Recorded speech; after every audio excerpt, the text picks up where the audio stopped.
하나님의 부르심에는 실패함이 없습니다. 각자 주신 소명 붙잡고 사는 이 구체적인 삶이 사명이죠. 그 부르심에 순종하는 삶이 바로 성도로서 가장 복되고 아름다운 삶이죠. 오늘 주님의 부르심 앞에 선 사람이 등장합니다. 이들이 장차 초대교회를 세우는 기둥 같은 일꾼이 되죠. 본문은 예수님께서 갈리 순회 전도 사역을 소개하면서 네 제자의 소명 사건을 다루고 있습니다. 그중 한 사람 시몬 베드로는 주님의 부르심 앞에 충격적인 대답을 하죠. 나는 죄인입니다. 예수님으로부터 압도되는 끌림이 있었을까요? 아니면 지난 과거에 지은 죄로 인한 죄책감 때문일까요? 그곳에 어받은 동료들까지 같은 심정이었을 것입니다. 주저하고 있는 이들에게 우리 주님께서 말씀하십니다. 내가 사람을 취하리라. 평생 고기만 잡던 그들에게 사람을 취한다. 도무지 이해할 수 없는 말이죠. 그러나 베드로와 그와 함께한 사람들은 예수님의 부르심에 순종합니다. 자신의 전 재산과도 같은 배를 버려두고 주님을 따르죠. 말씀 앞에 자신을 드린 것입니다. 그리고 일평생 사람을 취하는 위대한 전도자의 삶을 살아가죠. 이 시간 이 위대한 부르심 앞에 순종한 사람들의 이야기를 하고자 합니다. 또한 우리에게 주신 그 소명을 점검하는 귀한 시간이 되길 소원합니다. 먼저 본문에서 제자들이 소명 사건과 병행 구절인 마태복음 4장과 마가복음 1장에서 보다 본문은 상세하게 또 비중 있게 다루고 있죠. 누가는 앞장에 부지런히 가버나움 지역을 누비며 사역하시는 성자 예수님의 사역에 대해 초점을 맞추고 있습니다. 5장에 이어서도 주님께서는 사람들에게 말씀하십니다. 하나님의 그 위대하신 그 육체의 몸을 입으시고 사역하셨던 위대한 사역, 하나님 나라를 전파하시고 또한 가르치시고 그 치유하신 사역을 열심히 유대 지역을 통틀어서 감당하고 있었습니다. 이들에게는 큰 충격이었고 놀라운 이슈였습니다. 주님을 로마의 압제로부터 해방할 정치적 메시아로 알고 있던 이들도 있었고 또 기적과 이적을 기대하고 몰려든 사람도 있었죠. 또 어떤 이들은 유대 랍비들의 고리타분한 율법 강의보다 강렬하고 신선한 충격의 말씀을 듣기 위한 호기심으로 기독량을 하기 위해 몰려든 사람도 있었죠. 어쨌든 예수님은 당시 슈퍼스타였습니다. 1절에 무리가 몰려와서 하나님의 말씀을 들을새 예수는 게네사렛 호숫가에 서서 무리들이 몰려와서 발 디딜 틈이 없었죠. 주님은 공중들에게 더 많은 사람들에게 효과적으로 말씀을 전하기 위해 호숫가의 정박해 있는 배 위에 올라 말씀을 계속 전하셨습니다. 말씀을 전하신 후에 예수님께서는 이 선조인 베드로에게 명하시죠. 4절 중반부에 깊은 데로 가서 그물을 내려 고기를 잡아라. 사실 이 말씀은 뚱딴지 같은 말씀입니다. 시몬은 전문 어부로서 물고기 잡는데 수많은 경험과 노하우를 지니고 있죠. 깊은 데로 가서 고기를 잡으라는 명령은 이해할 수 없는 말이었습니다. 갈릴리 호숫가의 고기들은 밤에 잘 잡히죠. 그리고 옅은 물가에 잡힙니다. 10수년 전에 이스라엘 성지순례를 간 적이 있습니다. 가이드를 하셨던 목사님께서 성서 지리학을 강의하신 분이신데 이분의 말에 의하면 베드로는 당시 갈리 어촌 지역에 가장 영향력 있는 실세였다는 것이죠. 요즘으로 보자면 어촌 개장쯤 되는 사람이었습니다. 실제로 베드로의 집터는 그 주변의 집터와 다르게 매우 넓고 컸습니다. 부유했다는 것이죠. 베드로가 그동안 얼마나 많은 갈릴리 지역을 헤매며 그 호숫가에 물고기를 잡아왔겠습니까? 이처럼 경험이 풍부한 어부를 향해 무지한 말을 던지고 있는 것이죠. 인간적으로 생각해 보면 어부로서 이해할 수 없는 말입니다. 목수였던 예수님께서 잔뼈가 굵은 어부인 베드로에게 농락하는 것처럼 들립니다. 또한 시몬은 밤새워 일했기 때문에 피곤한 상태였죠. 하루 종일 헛수고를 한 때였습니다. 그러나 베드로는 이해할 수 없는 상황이었지만 그 모든 상황을 뛰어넘고 그 주님의 명령에 순종합니다. 신학자들은 오늘 이 본문에서 이루어진 베드로와의 그 만남이 첫 만남이 아니라는 거죠. 적어도 2번 이상의 만남이 있었고 예수님의 그 부르심 앞에 이미 내면 깊숙이 영혼의 터치가 있었다는 것입니다. 오늘 본문에서 말씀하실 때에 베드로에게 큰 울림이 있었다는 것이죠. 베드로는 바로 말씀에 의지하여 순종합니다. 5절에 시몬이 대답하여 이르되 선생님 우리들이 밤이 새도록 수고하였을 때 잡은 것이 없지만은 말씀에 의지하여 내가 그물을 내리이다. 우리가 주목할 것은 말씀에 의지하여. 이 원문에 의하면 시몬이 고백은 자신의 생각과 자신의 경험으로는 도무지 이해할 수 없지만은 그 주님의 말씀에 의지하여서 제가 한번 해보겠습니다라는 고백이 담겨 있는 것이죠. 어떤 일이 일어납니까? 놀라운 일이 일어나죠. 고기가 너무 많이 잡혀 그물이 찢어질 정도가 되죠. 어부들이 그물을 깁을 때에 고기가 새지 않도록 촘촘하고 아주 견고하게 짜지 않겠습니까? 자신의 생업과 연관된 문제이기 때문에 그렇게 했을 것입니다. 그러나 배에 가득하게 그물이 찢어질 정도의 그러한 많은 어획을 했다는 것입니다. 놀라운 쾌거를 경험하는 것이죠. 이것은 순종한 사람만이 경험하게 되는 놀라운 은혜의 실례입니다. 우리의 신앙생활 가운데서도 도무지 이해할 수 없는 일을 만날 때가 있습니다. 해석이 안 될 때가 있죠. 그럼에도 우리는 믿음의 걸음을 멈춰서는 안 됩니다. 신앙의 태도가 고도를 결정짓습니다. 예수님께서 내 삶을 디자인할 수 있도록 온전히 맡겨드려야죠. 성령께서 내 삶을 이끌어 가시도록 따라가야 하는 것입니다. 바로 믿음의 문제죠. 우리의 믿음이 더 깊고 더 넓고 강해지는 비결은 바로 순종에 달려 있습니다. 말씀에 순종할 때에 기적의 주인공이 되는 것이죠. 진리의 말씀을 마음으로 믿고 순종하지 않으면 의미가 없는 것입니다.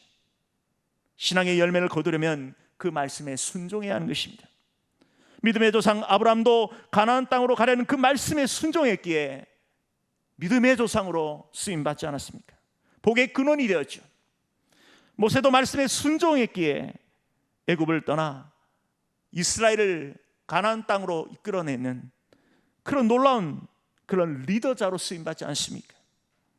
믿음은 외적 표현입니다. 지혜로운 성도는 하나님 말씀 앞에 자신이 할 수 있는 일을 온전히 하는 것입니다. 내 삶에 그물을 내리는 것이죠. 말씀 앞에 자신을 던져야 하는 것입니다. 말씀을 바꿔도 자신에게 부여된 일을 하지 않는다는 것은 결국 불신앙입니다. 말씀에 순종할 때에 하나님께서 예비하신 복을 누릴 수 있는 것입니다. 오늘 저와 여러분에게 주신 하나님께서 주신 그 예비된 복을 순종함으로 누리시길 축원드립니다. 성도의 가장 중요한 덕목이 바로 말씀에 순종하는 것입니다. 우리 주님께서 산상순의 결론적인 말씀을 던집니다. 마태복음 7장 24절에 그러므로 누구든지 나의 이 말을 듣고 행하는 자는 그 집을 반석 위에 지은 지혜로운 사람 같으니. 말씀대로 순종할 줄 아는 성도가 지혜로운 성도인 것이죠. 순종의 걸음이 다 꽃길만 같으면 좋겠습니다. 그러나 그렇지 않죠. 곳곳에 장애물이 있습니다. 이스라엘이 출애굽하여 광야 생활을 마치고 약속의 땅을 밟을 때입니다. 가나안의 첫 관문이라고 할 수 있는 여리고성을 만나죠. 문제가 생겼습니다. 여호수아 6장 1절에 여리고는 굳게 닫혔고 하나님께서 약속하신 그 땅을 향하여 가지만 결국은 굳게 닫힌 문을 보게 되는 것입니다. 순종의 걸음이 쉽지가 않죠. 하나님 백성이 들어가야 할 그 가나안 첫 관문이 견고한 방어벽에 갇혔던 것입니다. 고고학적에 의하면 이 여리고성은 가파른 경사지 정상에 있었죠. 적의 침입을 대비하여 성 밖으로 약 3, 4m 높이의 석조 장애물이 있었습니다. 성벽은 내벽과 외벽의 이중 구조로 되었습니다. 외벽은 내벽에 35도 각도로 되었고 사람들이 성을 기어오른다는 것은 불가능했습니다. 접근조차 불가능했죠. 한마디로 여리고성은 철옹성과 같았습니다. 고대 병법에서는 성을 방어하는 편이 여러 부로 이점이 있었습니다. 공격하는 측에서 전력이 아주 우세하지 않으면 성을 탈환하기 힘들다는 것입니다. 성을 공격하기 위해 토튼을 쌓고 사다리를 만드는 준비가 필요합니다. 유목민족이었던 이스라엘이 가능하겠습니까? 실제로 성벽을 굴려 정면으로 승부를 겨루러 가면 적어도 3분의 1 이상의 병력이 사상자가 발생합니다. 이런 병법의 기초를 너무나도 잘 알았던 여리고성 사람들은 잠자코 성을 지키는 데만 있었죠.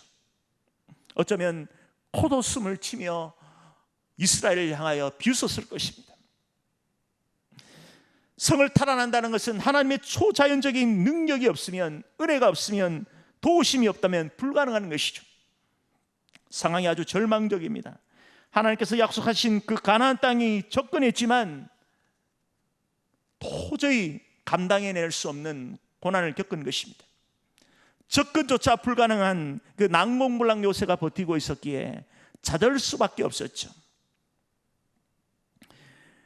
그러나 이스라엘은 끝까지 하나님 말씀에 순종하여 여호수아를 중심으로 하여 그 성을 탈환하게 됩니다. 자신의 노력과 의지와 전술입니까? 아니죠. 오직 하나님의 능력으로, 하나님의 위대한 그 손길의 능력으로 여리고성이 와르르 무너지는 그런 초자연적인 경험을 하게 되는 것입니다. 할렐루야. 성도가 이 땅에서 살면서 믿음을 지키며 사는 것이 만만치 않습니다. 순간순간 우리의 믿음의 발자취를 무력하게 하고 어렵게 만드는 일들이 많습니다. 하나님의 자녀의 말씀으로 순종했다면 그런 좋은 일이 있어야 되는데 여리고성 사람들이 문을 활짝 열고 이스라엘을 맞아주는 그런 상황이 연출되어야 하는 것인데 그렇지 않다는 것입니다. 말씀에 순종했다면, 믿음대로 행했다면 반드시 그 문제를 극복할 수 있는 은혜도 함께 줘야 되는데 그렇지 않다는 것이죠. 우리가 성도가 하나님 말씀에 순종하며 믿음적으로 반응하며 순종했을 때에 문제를 만날 때 어떻게 해야 하는 것입니까? 먼저 그 문제를 직면했을 때 곤란한 상황을 그대로 받아들여야 하는 것입니다. 목회 상담학 이론에 문제에 직면했을 때에 그 문제를 해결하는 세 가지 분류의 사람이 있습니다. 한 사람은 회피하는 것이죠. 또 한 사람은 그 문제를 향하여 우회하는 것입니다. 세 번째 사람은 정면 돌파하는 것입니다. 문제 앞에 회피하거나 우회하거나 멈춰서는 것이 아니라 정면으로 돌파하는 것이 가장 이상적이고 성경적이라는 것입니다. 물론 앞에 수많은 어려움이 있지만 성도는 말씀 앞에 순종했다면 각오하고 정면 돌파해야 하는 것입니다. 그것이 바로 정법입니다. 옳은 방법이죠. 하나님의 법대로 하면, 하나님 말씀대로 하면 탈이 없는 것입니다. 제가 오래전에 신대원 입학을 위해 한 5개월 정도 부산대 인근에 있는 영어 학원을 다닌 적이 있습니다. 영어 책 제목이 참 마음에 들었습니다. 원장 직강의 강의였는데 제목이 이랬습니다. 정법 영어. 그럴싸하죠. 영어 팔품사를 A4 용지에 한 장 정도의 분량으로 도식하여서 그렇게 완전히 익히도록 했습니다. 영어 공부에 상당한 도움을 얻었습니다. 언어 하나를 익히는데도 평법 쓰지 않고 정법, 올바른 방법을 할 때에 그 실력이 향상되듯 신앙의 원리도 마찬가지입니다. 정면 승부를 해야 하는 것입니다. 세상에는 편법, 불법이 통할 수는 있어도 하나님 나라의 원래는 불가능한 것입니다. 통하지 않는 것이죠. 말씀 앞에 나를 던질까 말까 이러한 망설이는 그러한 머뭇거리는 행동을 해서는 안 되는 것입니다. 바로 정면으로 맞닥뜨려야 하는 것입니다. 즉시결단과 순종만이 하나님께서 예비하신 복을 누릴 수 있는 것이죠. 말씀에 순종할 때 내 안에 불신앙적을 완전히 잠재우고 상황을 뚫고 순종해야 하는 것이죠. 믿음 위에 서야 하는 것입니다. 말씀에 순종하면 하나님께 반드시 은혜를 베풀어 주십니다. 그 은혜 위에 서는 것이죠. 우리의 삶의 현장에 날마다 순종함으로 기적을 맛보시는 성도님 되시길 축원드립니다. 계속해서 본문 10절과 11절에는 베드로와 그의 일행이 하나님의 소명을 받고 주님의 말씀대로 순종한 사건을 기록하고 있습니다. 10절에 이제후로는 내가 사람을 취하리라. 주님의 부르심 앞에 베드로, 안드레, 야고보, 요한은 배를 버려두고 주님을 따르죠. 어부가 배를 버린다는 것은 전부를 내려놓는 것입니다. 베드로의 상황도 말씀드렸지만 베드로와 함께한 이들이 갖고 있던 배는 상당한 재력을 의미하는 것입니다. 이들이 가진 것이 없는 자들이 아니었습니다. 상당한 그런 영향력이 있었고 이미 상당한 규모의 배의 선주였습니다. 그들의 모든 것을 내려놓기 쉽지 않았을 것입니다. 그럼에도 불구하고 자신의 모든 것을 내려놓고 심지어 가족들과 이별하며 하나님을 따랐던 것입니다.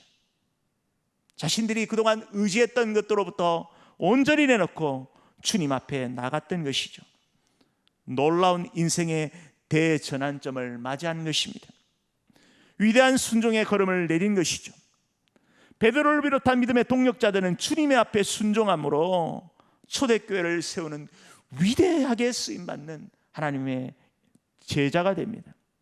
베드로가 설교할 때에 남자만 3,000명, 5,000명이 넘는 사람들이 회개하고 주님께로 돌아오는 기적을 경험하게 된 것이죠. 당시 숫자에 포함되지 않았던 아이들과 여자들, 노인들까지 포함하면 수만 명의 사람들이 회심하는 그런 장관을 경험하게 된 것입니다. 하나님은 살아계셔서 반드시 지금도 강력하게 역사하십니다. 말씀대로 순종할 때에 반드시 말씀대로 응답되는 역사가 있는 것입니다. 이것이 바로 순종의 법칙이고 은혜의 법칙이십니다. 이 법칙대로 순종할 때에 하나님께 반드시 그 말씀대로 이루어지시는 놀라운 체험을 하게 되는 것입니다. 오늘 우리도 주님의 위대한 부르심 앞에 서 있습니다. 매 순간 주님의 말씀 앞에 서야 하는 것이죠. 죄와 허물로 죽었던 우리를 십자가의 사랑으로 구속해 주셨고 영원한 생명의 길로 우리를 이끄셨습니다. 성도는 그 구원의 은혜를, 그 영생을 맛보며 살아가는 존귀한 인생이죠. 세상 사람들은 이 땅의 삶이 전부인 줄 압니다. 그래서 인생의 주인이 자신이 되기도 하고 자연 앞에, 우상 앞에 목을 매기도 하죠. 그러나 모든 것이 헛수고입니다. 전도서의 전도자는 인생의 결론적인 말을 하고 있습니다. 헛되고 헛되다라는 것입니다. 무려 5번이나 강조하며 인생의 결론을 말씀하고 있는 것입니다. 예전에 세계에서 오래 사셨던 일본의 117세 된 할머니에게 기자들이 인터뷰를 한 영상을 본 적이 있습니다. 기자들이 물었습니다. 할머니, 얼마나 더 사시고 살고 싶습니까? 할머니께서 대답했습니다. 끝없이 살고 싶다는 것입니다. 삶의 집착이 강하죠. 왜 그렇습니까? 인생이 단줄합니다. 세상의 수많은 인생이 죽음 이후에 천국과 지옥의 존재를 믿지 않는 것입니다. 얼마나 안타깝습니까? 적어도 전 세계 카톨릭을 제외한 순수한 개신교인들이 한 7억에서 8억 정도 예수님을 나의 주님, 나의 구세주로 믿습니다. 약 전체 인구 한 82억의 인구 가운데 약 10% 정도만 예수님을 나의 구원자라 믿는 것입니다. 부산시 이 복음화율과 비슷합니다. 약 한 11% 되죠. 성도 여러분, 전 세계를 돌아다니면서 우리가 선교하지 못할지라도 내 이웃에게 복음은 전할 수 있는 것입니다. 할렐루야. 그 사명을 우리가 부여받은 것입니다. 죽음 위에 영원한 심판이 있으며 둘째 사망에 있다는 그 사실을 우리는 전해야 하는 것이죠. 이 죽음 이후에 죄 문제를 해결할 길은 오직 한 길밖에 없습니다. 길이요 진리요 생명 되신 예수 그리스도의 생명을 전하는 것이죠.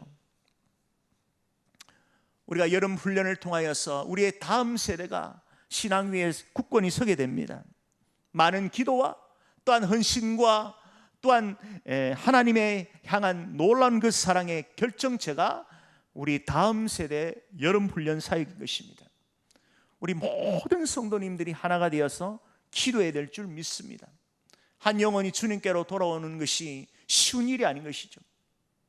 불신자의 가정 속에 자라난 우리의 어린이, 우리의 청소년, 우리의 청년들이 주 예수 그리스도를 나의 주님으로, 나의 구세주로 모시는 이 기적 같은 일이 이번 여름 훈련을 통하여 풍성하게 일어날 줄 믿습니다. 끊임없이 기도해야 될 줄 믿습니다. 21세기를 살아가는 성도는 이 모든 이 생업을 버리고 따르라는 것이 아닙니다. 오늘 본문의 말씀을 우리의 현대적 감각으로 적용하자면 우리의 삶의 현장에서 가장 귀하신 주님을 따르며 복음 전도자의 인생을 살아가는 것이죠. 우리의 인생의 가장 중요한 본업은 바로 복음을 전하는 것입니다. 우리 전도자의 사명이 있음을 알고 이웃사랑의 최고의 결정체인 복음 전도에 앞장섭시다.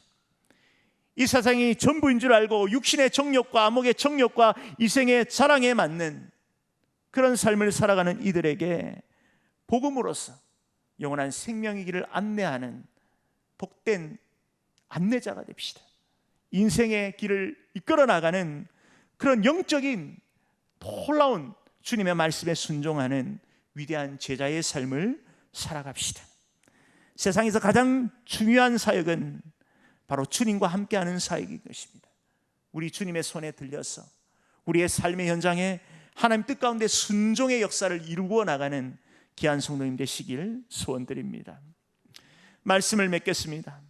예수님께서 베드로와 그와 함께한 형제들에게 찾아오셔서 부르셨습니다. 사람을 취하는 전도자의 사명을 주셨죠. 실제로 이들은 초대교회를 세우고 수많은 영혼을 주께로 인도하는 위대한 전도자로 쓰임받았습니다. 우리 주님께서 오늘 우리에게도 동일하게 말씀하십니다. 저와 여러분에게 말씀하고 계시죠. 사람을 취하는 하나님의 사람이 전도자가 되라고 말씀하고 있습니다. 하나님 말씀 앞에 우리 자신을 맡겨야 하는 것입니다. 순종하여 주님의 예비하신 은혜를 누리시길 바랍니다. 또한 그 열매를 맛보는 기적의 주인공이 되어 하나님 앞에 서는 위대한 사람이 됩시다. 또한 우리에게 주신 그 생명의 복음을 이웃에게 전함으로 말미암아 하나님의 뜻을 드러내는 그러한 하나님의 사람이 되어야 하는 것이죠. 믿음으로 힘껏 그물을 내리시는 우리 복음의 통로, 축복의 통로가 되시기를 축원드립니다.